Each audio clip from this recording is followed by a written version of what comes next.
आर्य लताओं की रस्सी के सहारे मोहिनी के पास जाने लगा। तभी मोहिनी का एक हाथ छूट गया और वो चीख पड़ी। इससे पहले मोहिनी का दूसरा हाथ भी छूट जाता, आर्य ने तुरंत दूसरा हाथ पकड़ लिया और मोहिनी को ऊपर खींचने लगा। आर्य ने मोहिनी से कहा, मोहिनी, दूसरे हाथ से भी मुझे पकड़ लो, मैं तुम्हें गिरने नहीं दूंगा। मोहिनी ने आर्य की पीठ को पकड़ा और फिर आर्य पहाड़ी के ऊपर सरकने लगा। जब आर्य पहाड़ी पर पहुंच गया तो आर्य ने मोहिनी को पहले खड़े होने को कहा और फिर मुश्किल से वो वापस पहाड़ी के ऊपर आया। मोहिनी पसीने से तरबतर हो चुकी थी और वो तुरंत आर्य का सहारा लेते हुए उसे पकड़कर गिर गई।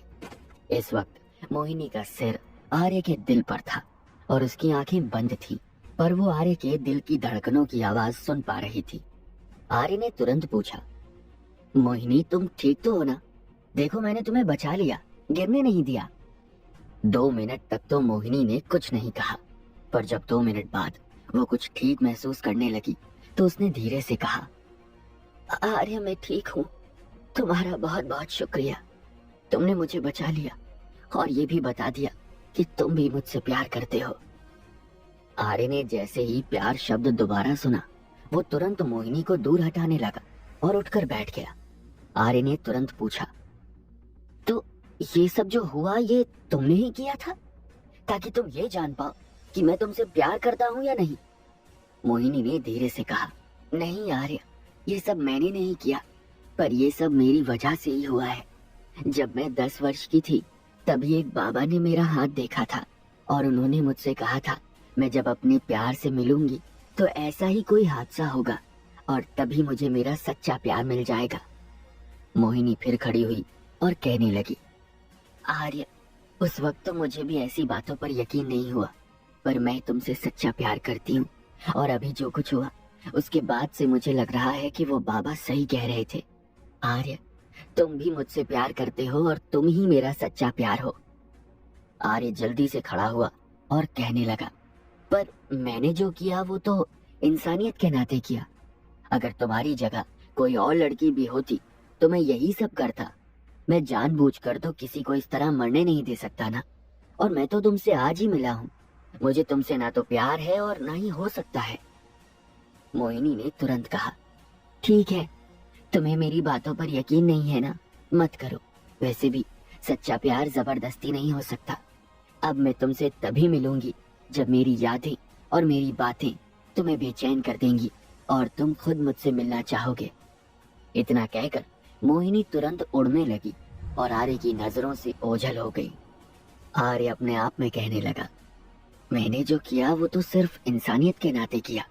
मेरे दिल में मोहिनी को लेकर कोई प्रेम भाव नहीं है। मैं भला उससे क्यों मिलने को बेचैन होऊंगा? पहले तो मुझे लगा था कि हम दोस्त बन सकते हैं, पर अब मुझे भी लगता है हमारी पहली मुलाकात ही आखिरी मुलाकात होगी। आर्य ने तुरंत जीवन को आवाज लगाई और आर्य के बुलाने पर कुछ ही सेकंड में जीवन शेर की पीठ पर बैठा आर्य के पास आ गया। जीवन ने आर्य से कहा, मालिक, आपने एक लड़की के लिए मुझे दूर भेज दिया। आपने बहुत गलत किया और मैं आपसे बहुत नाराज हूँ।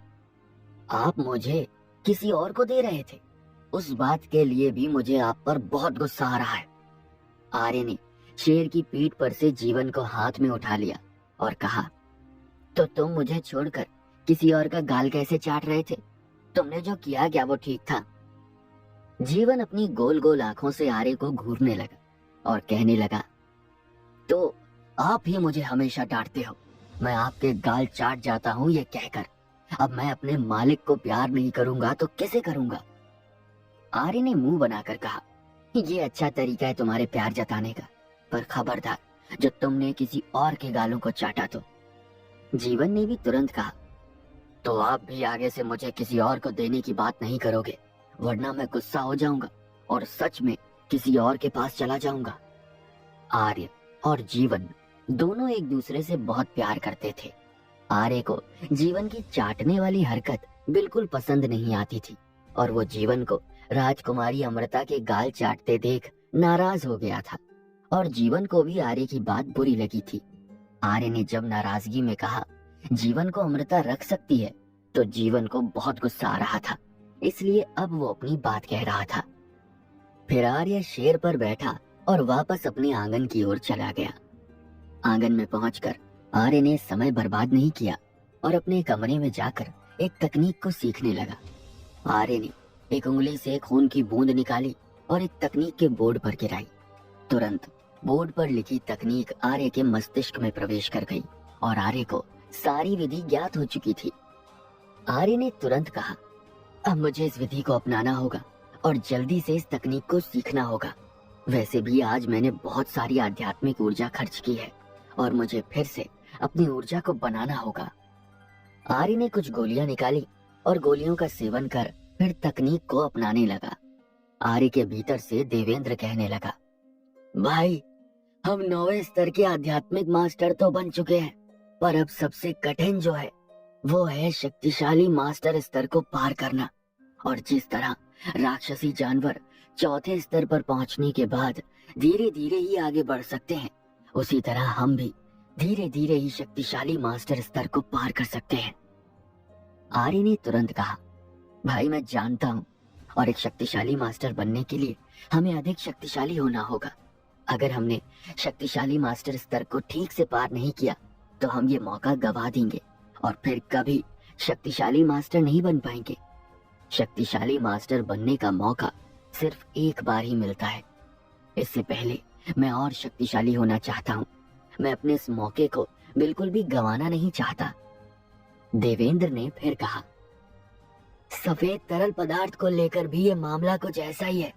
हम 9वें आध्यात्मिक मास्टर स्तर तक तो पहुंच गए, पर अब सफेद तरल पदार्थ को बनाने में हम पूरी तरह योग्य हुए बिना ही शुरुआत करते हैं तो हम अपना ये मौका भी गंवा देंगे और फिर दोबारा सफेद तरल पदार्थ नहीं बना पाएंगे।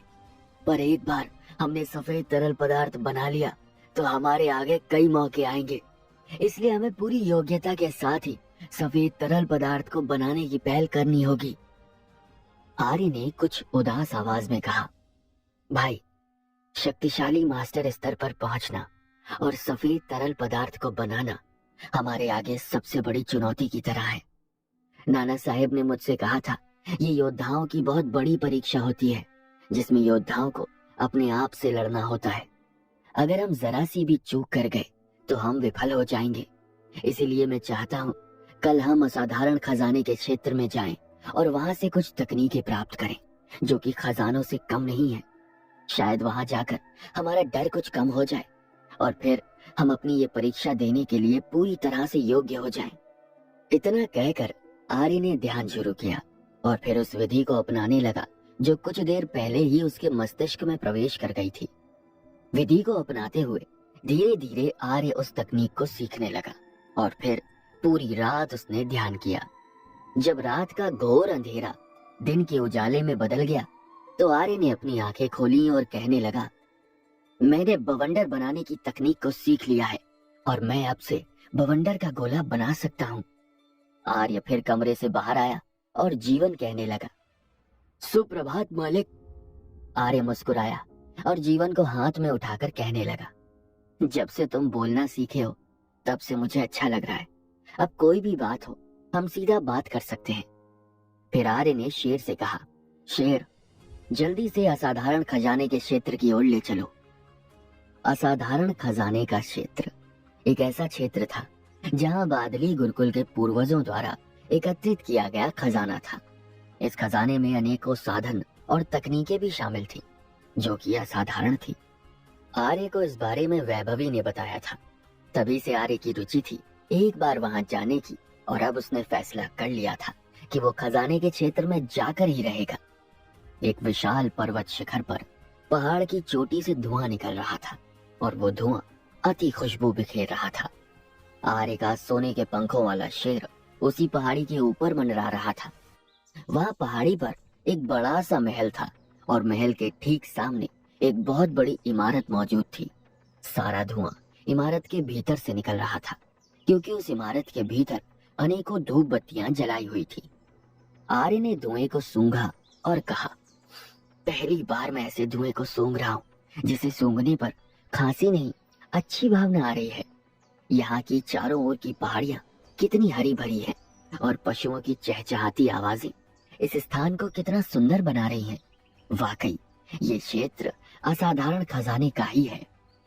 आर्य जब शेर पर से नीचे कूदा तो कुछ समर्थक शिष्य उसे पहचान गए।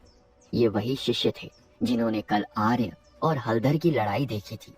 वो सभी शिष्य दूसरे शिष्यों से कहने लगे, वो आर्य है, 3 गुणों वाला योद्धा।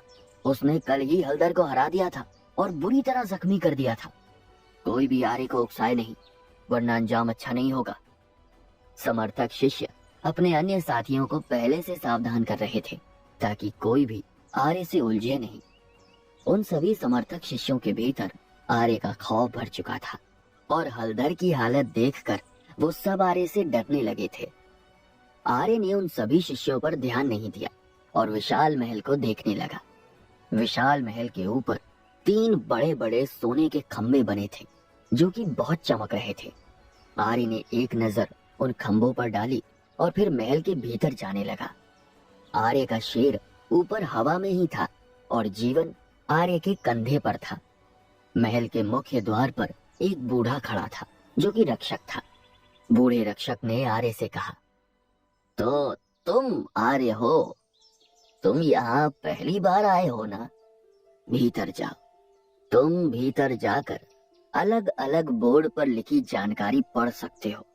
हर एक बोर्ड पर उतनी ही जानकारी है जितनी सबके लिए जाननी जरूरी है और सभी बोर्ड विशेषज्ञ द्वारा चिन्हित हैं। तुम किसी भी बोर्ड को बाहर नहीं ला सकते, वरना तुम्हें सजा दी जाएगी। आर्य ने तुरंत कहा, धन्यवाद रक्षक जी, मुझे पहले से सब कुछ समझाने के लिए। आर्य फिर महल के भीतर गया और चलते चलते कहने लगा, ये महल भी कितना बड़ा है। कुछ आगे चलने पर आर्य को एक बड़ा सा हॉल नजर आया। आर्य ने देखा हॉल के भीतर कई पत्थर के खंभे थे और हॉल कई क्षेत्रों में बटा हुआ था। हॉल में एक तरफ लाल बोर्ड थे तो दूसरी तरफ हरे बोर्ड थे। लाल और हरे बोर्ड के अलावा पीले, सफेद एवं नीले बोर्ड भी थे। जीवन ने तुरंत आर्य से कहा, मालिक, यहाँ तो कितने सारे बोर्ड हैं और सभी बोर्ड अलग अलग रंग के हैं, पर हम किसी भी बोर्ड को बाहर नहीं ले जा सकते। आर्य ने भी अलग अलग बोर्डों को देखा और कहा, यह असाधारण खजाने का क्षेत्र है, इसलिए यहाँ अलग अलग बोर्ड तो रहेंगे ही, और हर कोई बोर्ड लेकर चला गया तो सारी तकनीकें और साधन यूं ही महल से बाहर चले जाएंगे ना, इसलिए ऐसे नियम तो जरूरी है। क्या आर्य असाधारण तकनीकों की मदद ले पाएगा या यहाँ आकर भी उसे कोई फायदा नहीं होगा? आर्य शक्तिशाली मास्टर स्तर की चुनौती को पार कर पाएगा या वो असफल हो जाएगा? अगर आर्य शक्तिशाली मास्टर बनने में असफल हो गया, क्या वो सिर्फ मास्टर बनकर ही रह जाएगा? आर्य को मोहिनी से प्यार होगा या मोहिनी का दिल टूट जाएगा? आपको क्या लगता है? क्या होंगे इन सभी सवालों के जवाब? कमेंट बॉक्स में कमेंट करके हमें जरूर बताएं और इन सभी सवालों के जवाब जानने के लिए सुनते रहिए आर्य, एक शूरवीर योद्धा, सिर्फ पॉकेट एफएम पर। हॉल में पहले से कई शिष्य मौजूद थे। आर्य 5 रंगों के क्षेत्रों और 5 रंग के बोर्डों को कुछ देर तक तो दूर से ही देखता रहा।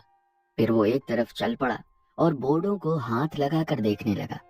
आर्य ने अलग अलग बोर्ड देखकर कहा, यहाँ तो मास्टर योद्धा, मास्टर बनने का तरीका, शक्तिशाली मास्टर, अर्ध शक्तिशाली मास्टर और मास्टर राजा बनने के लिए अनेकों जरूरत की तकनीकें मौजूद हैं। मैंने सोचा नहीं था यहाँ हर स्तर की तकनीक होगी। आर्य ने बोर्ड पर लिखे कुछ छोटे छोटे शब्दों को पढ़ा और कहने लगा, यहाँ तो अलग अलग विधि अपनाते वक्त कौन सी सावधानियां बरतनी है वो भी लिखा है। अगर मैं कुछ तकनीकों की विधि इस तरह पढ़कर याद रख लूं तो मेरे लिए बहुत लाभदायक होगा। हालांकि इन सब की पूरी विधि लिखी हुई नहीं है। मुझे अगर कुछ बोर्ड मिल जाते तो मैं उन पर अपनी खून की बूंद गिराकर विधि को अपने मस्तिष्क में डाल लेता, पर यहाँ से कोई भी बोर्ड ले जाना अनुचित है। आर्य आगे आगे बढ़ रहा था और एक कोने में उसने शक्तिशाली मास्टर की तकनीकें देखी। आर्य ने एक बोर्ड पर हाथ रखा और कुछ ऊपरी बातें जानने लगा।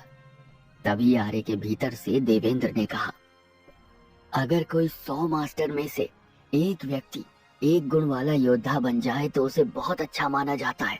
अगर कोई 10,000 दोहरी विशेषताओं वाले लोगों में से कोई एक सर्वगुण संपन्न योद्धा बन जाए तो वही बहुत बड़ी बात होती है। जहाँ तक 3 और 4 गुणों वाले योद्धा की बात है, ये तो एक चमत्कार की तरह है, और 5 गुणों वाला योद्धा बनना तो किसी स्वप्न की तरह है। देवेंद्र की बातें सुनकर आर्य मुस्कुराकर कहने लगा, भाई मैं जानता हूँ ये सब बोलकर तू क्या कहना चाहता है। हम तो पहले से सर्वगुण संपन्न योद्धा हैं और अन्य लोगों के लिए तो ये एक स्वप्न की तरह है। अगर किसी को पता चल जाए कि हमने 5 गुणों को सीख लिया है तो उसे यकीन ही नहीं होगा। पर भाई मैं इन गुणों को भी पर्याप्त नहीं मानता, क्योंकि 5 गुण होने पर भी हम अभी भी हर किसी से नहीं जीत सकते, और जब तक हम हर किसी से नहीं जीत सकते हमारी शक्तियां पर्याप्त नहीं है। आर्य ने बोर्ड पर लिखी बातें जानकर कुछ आश्चर्य जताया और कहा, अब हमें शक्तिशाली मास्टर बनने के लिए इन सभी 5 गुणों को अपनाना होगा। अगर हम अपने ही 5 गुणों से जीत पाए तो हम शक्तिशाली मास्टर बन पाएंगे, पर इन 5 गुणों से लड़ते हुए हमारी जान भी जा सकती है।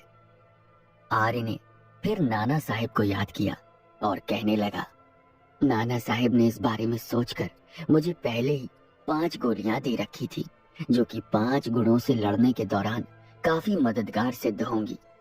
हालांकि शक्तिशाली मास्टर बनने के लिए मुझे अपने ही गुणों से लड़ना होगा, और अगर मैं चूक गया तो फिर मैं कभी शक्तिशाली मास्टर नहीं बन पाऊंगा। देवेंद्र ने तुरंत कहा, भाई दुखी ना हो, हर चीज के लाभ और हानि दोनों होते हैं, और अगर हम शक्तिशाली मास्टर स्तर को पार कर गए तो हमारी शक्तियां कितनी बढ़ जाएंगी, ये भी तो सोच। हम क्यों असफल हो गए तो ये सोचकर इतना घबरा रहे हैं। भाई हर चीज को देखने के 2 नजरिए होते हैं। यह हम पर निर्भर करता है कि हम सकारात्मक नजरिए से देखते हैं या नकारात्मक नजरिए से।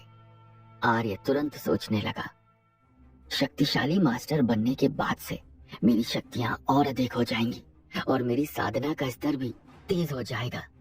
मैं फिर से और जल्दी ठीक हो पाऊंगा, और 5 गुणों के साथ शक्तिशाली मास्टर की ताकत अनेक छोटी मोटी लड़ाइयों में मुझे चुटकियों में जीत दिला देगी।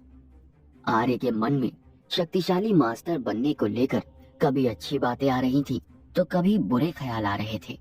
कभी वो सकारात्मक नजरिए से सब कुछ देखता तो अगले ही पल नकारात्मक सोचने लगता। कुछ देर तक उसका मन यूं ही अलग अलग ख्यालों से डूबा हुआ था, और आर्य ने उस बोर्ड पर से अपना हाथ हटा लिया। आर्य फिर 5 गुणों से कैसे लड़ना है उस बारे में जानने के लिए दूसरे बोर्ड को देखने लगा और मन ही मन कहने लगा, वैसे तो बहुत कुछ मुझे खुद से ही ज्ञात हुआ है, क्योंकि मैंने अपना 1.5 साल खुद से अभ्यास करने में लगाया है, पर इन बोर्डों को पूर्वजों द्वारा बनाया गया है और इनमें कई सालों का अनुभव है। इसलिए मुझे एक बार इन सब बोर्डों पर लिखी बातों को अपने मस्तिष्क में उतारना होगा। इसी वक्त किसी ने पीछे से कहा, आप आर्य हो ना? आर्य ने पीछे पलटकर देखा तो उसके सामने सफेद वस्त्र पहने एक युवक खड़ा था, जिसकी उम्र 23-24 साल के आसपास थी। उस युवक के नैन नक्श एकदम ठीक थे और आंखें तारों की तरह चमक रही थी। वो युवक काफी सुंदर और सहज लग रहा था। उसका व्यवहार असाधारण था और उसके चारों ओर एक आभा मंडल था जो कि बेहद चौंकाने वाला था। आर्य ने सरलता से कहा, जी हाँ, मैं ही आर्य हूँ, आपको कोई काम था क्या? आर्य उस युवक की आभा से जान गया था कि वो युवक अर्ध शक्तिशाली मास्टर बनने वाला था। सफेद वस्त्र पहने युवक ने आर्य को घूरते हुए कहा, मैंने सुना है आप 9वें स्तर के शक्तिशाली मास्टर हैं और आपने हलधर जैसे 4थे स्तर के शक्तिशाली मास्टर को हरा दिया। आप बहुत मजबूत हैं और मैंने सुना है कि आप बहुत अहंकारी भी हैं। वैसे भी ताकतवर व्यक्ति अहंकारी बन ही जाता है। मैं भी बहुत अहंकारी हूँ। आर्य समझा नहीं वो युवक उससे ये सारी बातें क्यों कह रहा था। सफेद वस्त्र पहने युवक ने आगे कहा, मेरा नाम धनुष है और मैं 4थे बुजुर्ग का शिष्य हूँ। मैं अभी ड्रैगन श्रेणी के 3रे स्थान पर हूँ और जब समय आएगा तो मैं तुम्हें चुनौती दूंगा आर्य ने जैसे ही सुना वो शिष्य ड्रैगन श्रेणी के तीसरे स्थान पर है, आर्य चौंके बिना नहीं रह सका। वो तुरंत सोचने लगा, इतनी कम उम्र में ये युवक इतना शक्तिशाली है। अब तक तो मुझे लगता था कि मैं ही बहुत मेहनती हूँ, पर इसके आगे मेरी ताकतें बहुत कम है। सफेद वस्त्र पहना युवक धनुष था, जो कि बहुत ही शक्तिशाली था। धनुष ने आर्य से कहा, मुझे उम्मीद है कि आप मेरी चुनौती स्वीकार करेंगे। तब तक मैं तुमसे लड़ने का इंतजार करूंगा, और जब समय आएगा तो मैं खुद चुनौती देकर तुम्हें ये बात याद दिलाऊंगा। आर्य ने कुछ सोचकर शांति से कहा, वो समय जल्द ही आएगा जब हम दोनों का मुकाबला होगा। आप भी अपनी बात याद रखिएगा, मैं आपको निराश नहीं करूंगा। धनुष आर्य का जवाब सुनकर मुस्कुराया और कहने लगा, ठीक है, बहुत जल्द ही ड्रैगन पर्वत पर मिलेंगे। फिर वो मुड़ा और वहां से जाने लगा। धनुष को वहां देखकर अन्य शिष्य फुसफुसाने लगे, वो धनुष था ना, वो यहाँ क्यों आया? उस पागल व्यक्ति का इस क्षेत्र में क्या काम? उसने आर्य को चुनौती दी। कोई एक युवक कहने लगा, मैंने सोचा नहीं था धनुष कभी खजाने के क्षेत्र में और भ्रमित क्षेत्र के चक्कर लगाएगा। हालांकि उस धनुष से सिर्फ 2 ही व्यक्ति लड़ सकते हैं, जो कि पहले और दूसरे स्थान पर हैं, पर उसने 36वें स्थान के आर्य को अभी से चुनौती दे रखी है। देखते हैं आर्य और धनुष की लड़ाई में कौन जीतेगा। कुछ शिष्यों को फुसफुसाते देख आर्य समझ चुका था कि धनुष सभी में काफी प्रसिद्ध था। कुछ देर बाद आर्य कुछ तकनीकों का बोर्ड देख कुछ विधि और नियम जानने लगा और फिर महल से बाहर चला गया। महल से बाहर निकलते ही आर्य ने शेर को नीचे बुलाया और शेर पर बैठकर अपने आंगन लौटने के लिए निकल गया। आर्य जब अपने आंगन में पहुंचा तो वहां पहले से एक बुजुर्ग मौजूद था, जो उसकी प्रतीक्षा कर रहा था। आर्य शेर पर से नीचे उतरकर तुरंत कहने लगा, प्रणाम बुजुर्ग। ये बुजुर्ग ड्रैगन श्रेणी के 3 बुजुर्गों में से एक था। बुजुर्ग ने आर्य से कहा, आर्य, ड्रैगन श्रेणी के 20वें स्थान पर मौजूद शिष्य तुम्हें चुनौती देना चाहता है, और आज सुबह ही उसने मुझसे आकर बात की है। अगले महीने हमारे पास ड्रैगन श्रेणी के 7वें स्तर का शक्तिशाली मास्टर, जो कि राठौर जी का शिष्य है और पृथ्वी एवं अग्नि तत्व वाला दोहरी विशेषता का योद्धा है, उसकी तुमसे प्रतियोगिता होगी। आर्य ने जैसे ही इतना सुना उसने तुरंत कहा, अब क्या मैं सीधे मना कर सकता हूँ? बुजुर्ग ने कहा, वैसे तो नियमों के अनुसार आप सीधे मना नहीं कर सकते, लेकिन तुम किसी और को चुनौती देकर या कुछ समय एकांत में जाकर चुनौती को इनकार करने का अलग रास्ता अपना सकते हो। आर्य ने तुरंत कहा, बुजुर्ग, आपके सुझाव के लिए बहुत बहुत धन्यवाद। बात दरअसल ये है कि मैं अगले महीने की शुरुआत में एकांत में जाने वाला हूँ, और एकांत से बाहर आने के बाद ही मैं 20वें स्थान वाले शिष्य से लड़ना चाहता हूँ। राठौर जी के शिष्य से लड़ने के लिए आर्य हमेशा तैयार रहता था, और उन शिष्यों को घायल कर आर्य राठौर जी को हार का स्वाद चखाता था। पर आर्य को ऐसा लगा अभी उसकी ताकत मास्टर स्तर की है, ऐसे में लगातार लड़ना ठीक नहीं होगा। एक बार शक्तिशाली मास्टर स्तर पर पहुंचने पर उसकी शक्तियों में वृद्धि होगी, और तब उसे अगली लड़ाई लड़नी चाहिए। इसलिए आर्य चुनौती को कुछ वक्त के लिए टाल देना चाहता था।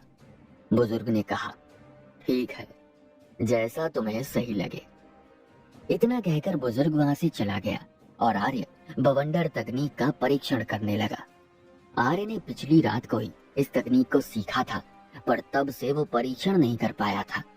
4 घंटों तक परीक्षण करने के बाद शाम हो आई थी और आर्य कमरे में चला गया।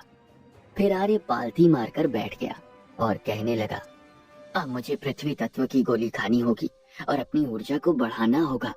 कल मैं फिर से पवन तत्व की तकनीक का परीक्षण करूंगा और अपने हर एक गुण से लड़ने के लिए खुद को तैयार करूंगा।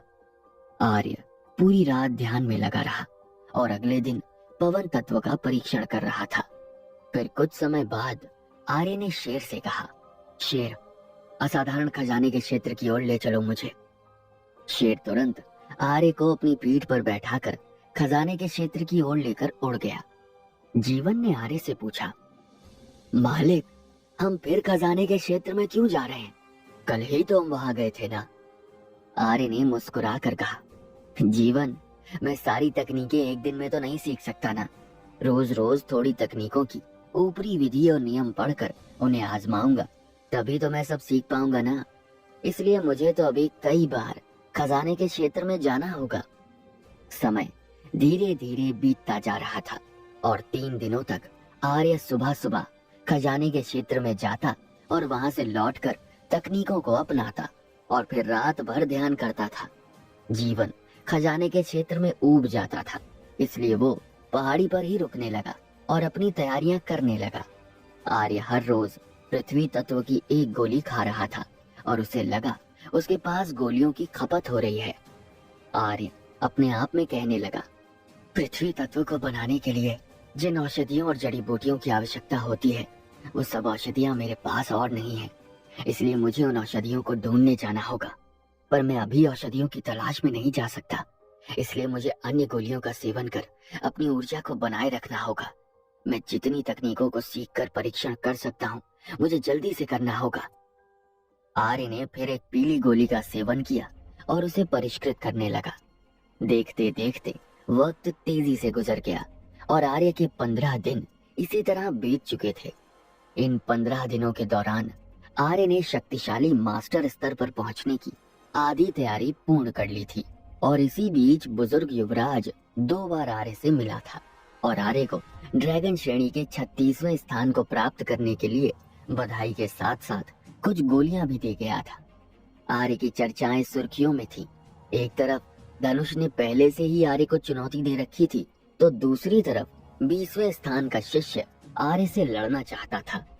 सभी समर्थक शिष्य आर्य की ये 2 लड़ाइयां देखने के लिए बहुत उत्सुक थे। क्या आर्य शक्तिशाली मास्टर स्तर के पहले स्तर पर पहुंचने में कामयाब होगा या असफल होकर रह जाएगा? आर्य 20वें स्थान के शिष्य से जीतकर तीसरे स्थान के शिष्य धनुष से लड़ पाएगा या पहले ही हार जाएगा? क्या राठौर जी चुप बैठकर आर्य को मनमानी करने देंगे या आर्य को मारने के लिए वो कोई और योजना बना चुके थे? आपको क्या लगता है, क्या होंगे इन सभी सवालों के जवाब? कमेंट बॉक्स में कमेंट करके हमें जरूर बताएं और इन सभी सवालों के जवाब जानने के लिए सुनते रहिए आर्य, एक शूरवीर योद्धा, सिर्फ पॉकेट एफएम पर।